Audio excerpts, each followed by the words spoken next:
कैसा सुभान अल्लाह जी, अल्लाह पाक ने इतना करम किया। लेकिन वही बात है, हुजूर सल्लल्लाहु अलैहि वसल्लम की एक हदीस पाक बार बार जहन में आती है। मेरे आका ने इरशाद फरमाया, लौ यालमुल इबादु मा रमज़ान, अगर लोगों को पता चल जाए कि रमज़ान क्या है तो मेरी उम्मत तमन्ना करे कि सारा साल अन यकून सनत कुल्लहा, पूरा साल रमज़ान ही रहे।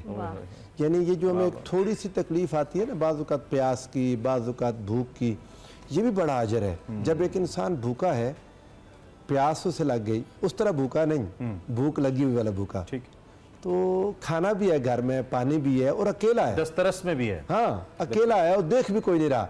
इसके बावजूद जब वो पानी का एक घूंट भी मुंह में नहीं ले जाता और खाना भी, तो अल्लाह ताला उस पर फख्र करता अपने फरिश्तों के सामने कि देखो मेरे बंदे के पास हर चीज़ है, ये अपनी भूख मिटाने पर भी कादिर है, अपनी प्यास भी मिटा सकता है, लेकिन सिर्फ इसलिए कि चूंकि मेरी इजाज़त नहीं है ये खाना और पानी नहीं ले रहा, अल्लाह पाक फरमाता है कि ये बंदा मेरी रज़ा की खातिर अपना खाना छोड़े हुए। तो कितने अजीम है वो लोग। और मैं यहाँ पे ये भी ज़रूरी समझता हूँ कि आप ये भी रोशनी डालते चले, बहुत सारे ऐसे लोग हैं जो इन पहले 2 अशरों में, इन 19 दिनों में शायद वैसे रमज़ान नहीं उससे फ़ायदा उठा पाए या गुजार पाए, हो सकता है किसी ने रोज़े ना रखे हों, बमरे मजबूरी या वैसे ही नफ्स ने ना रखने दिए हों, और वो अब सोच रहे हो कि चलो अब तो रमज़ान गुजर गए, अब क्या करना।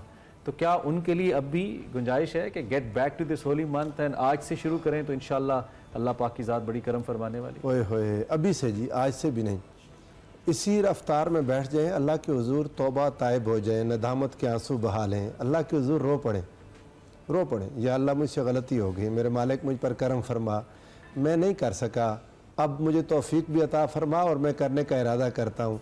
और ये जो रह गए या इनसे पिछले सालों में, ये मैं माह रमज़ान के बाद इनकी गिनती करके रखूँगा इंशाअल्लाह। अभी अल्लाह से वादा करके जो शुरू हो जाएगा और जिसके अंदर इखलास होगा इंशाअल्लाह, हुज़ूर अलैहिस्सलाम की जो अहादीस है उनकी रोशनी में ये बात कहता हूँ, अल्लाह उसे आज ही अफ्तार में बख्श भी देगा इंशाअल्लाह। आज के टॉपिक के हवाले से जरूर चाहेंगे फितराना, बेसिकली हम चाहेंगे देखने वालों की समझ बूझ के इसकी अहमियत क्या है बेसिकली, और किस तरह से दिया जा सकता है, किसको दिया जा सकता है, ज़रा ओवरऑल हमें बताएं। फितराना तो आपने जो बात की, बल्कि आपके इंट्रो में जो बात थी, मैं तो समझा कि शायद मौजू ही बदल गया, लेकिन वाकई वो जुड़ा हुआ है इस तरह फितराने के साथ कि गरीबों को अपनी खुशियों में शामिल करना। बुनियादी तो इसका मकसद यही है कि जो लोग माशरे में देखें ना, वो माशरा जिसमें आधे लोग खुश हों, आधे लोग परेशान हाल हों, वो खुशी कोई खुशी नहीं है। जिस फैमिली में आधे लोग परेशान हाल हैं, आधे खुश हैं, जिस घर में एक भाई परेशान है, दूसरा भाई खुशहाल है, तो ये खुशी कोई खुशी नहीं है। खुशी तकसीम करने से बढ़ती है, गम में किसी के शरीक हो जाए तो गम तकसीम करने से थोड़ा होता है। तो फितराना तो बुनियादी तौर पर हर शख्स को इस खुशी में शामिल करना है जो अल्लाह रब्बुल इज़्ज़त ने ईद उल फितर की सूरत में हमें अता की है रोज़ेदारों के लिए, कि जिसके रोज़ों में कोई कमी रह गई, कोई नुकसान हो गया, उससे रोज़े में पूरा एहतराम नहीं कर सका, कभी कोई झूठ बोला गया, कभी कोई गीबत हो गई, कभी कोई चुगली हो गई। गलती है, इंसान है, इंसान से भूल चूक हो जाती है।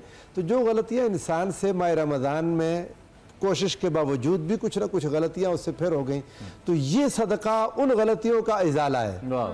इंसान के रोज़ों में कोई कमी जो रह गई थी, इस सदका से वो दूर हो जाएगी। यानी कि अल्लाह ने एक और हमारे लिए ऑप्शन रख दिया है कि इन केस अगर इनाम दे दिया जी, इनाम दे दिया, तो गलती कर देखे ना। अब अगर रह गया था तो कोई इंसान परेशान हो जाए आज कि मुझसे तो इतनी गलतियां हो गई, तो क्या करूं, तो अभी तैयार हो जाओ, फितराना है, शौक से फितराना दो। फितराना हर शख्स पर लाजिम है। वो आप यूँ कह लें कि जो शख्स, जो बच्चा उस दिन पैदा हुआ ना, चांद रात को भी, सुबह ईद उल फित्र की सुबह में भी जो पैदा हुआ, उस पर भी फितराना है। अच्छा। उसके वालिदैन देंगे, घर के मुलाजिमों पर फितराना है, आपके घर में उसके मालिक उसकी तरफ से देंगे, कोई गुलाम है, आजकल तो गुलाम है नहीं, लेकिन जब गुलाम थे तो उन पर भी फितराना था, छोटे बच्चे पर, बड़े बच्चे पर, कुछ बालिग है, नाबालिग है, हर एक पर फितराना लाजिम है। तो नबी करीम सल्लल्लाहु अलैहि वसल्लम की क्या रूटीन थी इस हवाले से? क्या ईद से बहुत पहले फितराना अदा फरमाया करते थे, और उसके लिए क्या लोगों को ढूंढा करते थे या खुद से लोग आ जाया करते थे? उस वक्त की क्या रिवायात है? कुछ नबी करीम सल्लल्लाहु अलैहि वसल्लम के अपने ज़माने मुबारक को अगर देखें तो रसूलुल्लाह के इर्द गिर्द तो मुस्तहिकीन का एक जुर्मट लगा रहता था। जो मुस्तहिक थे, जो आका अलैहिस्सलाम के अपने जो करीब पढ़ने वाले जो असहाब सुफ़ा थे, वो इतने मतलब माली तौर पर मुस्तहिकीन थे। आका अलैहिस्सलाम को तो कहीं ढूंढने की ज़रूरत इसलिए नहीं रहती थी कि हर मुस्तहिक आपके पास ही रहता था।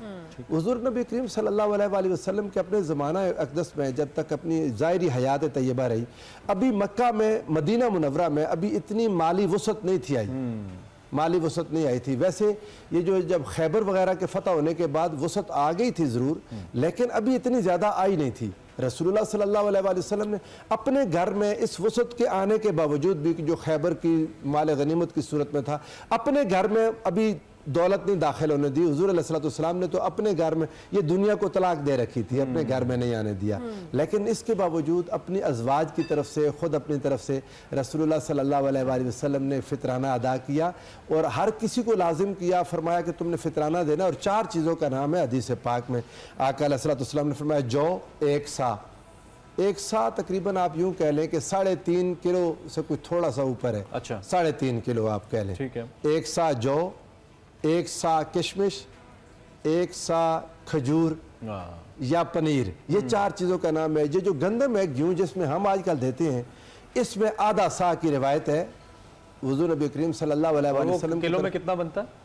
वो किलो में अगर आप देखें तो नहीं ज़्यादा बन जाएगा। आप 3.5 को अगर करें तो 1.5 के बाद 1 किलो 75 ग्राम, 750 पौने 2 बन जाता है। पौने 2 प्लस है ये, पौने 2 से ऊपर है तो 2 किलो को अगर आप कर लें तो गंदम का आधा सा रखा। वो मेरे अपने अंदाजे में जो मैंने सोचा मुमकिन है उस वक्त बाकी 4 चीज़ों का रेट बराबर होगा। गंदम महंगी थी नबी अलैहिस्सलाम के अपने दौर में। अगर आप वैसे देखें कोई थोड़ा सा पीछे चले जाए, जैसे मैं जौ के साथ में अभी आते हुए रास्ते में सोच रहा था, मेरी अपनी याद में मैंने सस्ता जौ देखा हुआ है।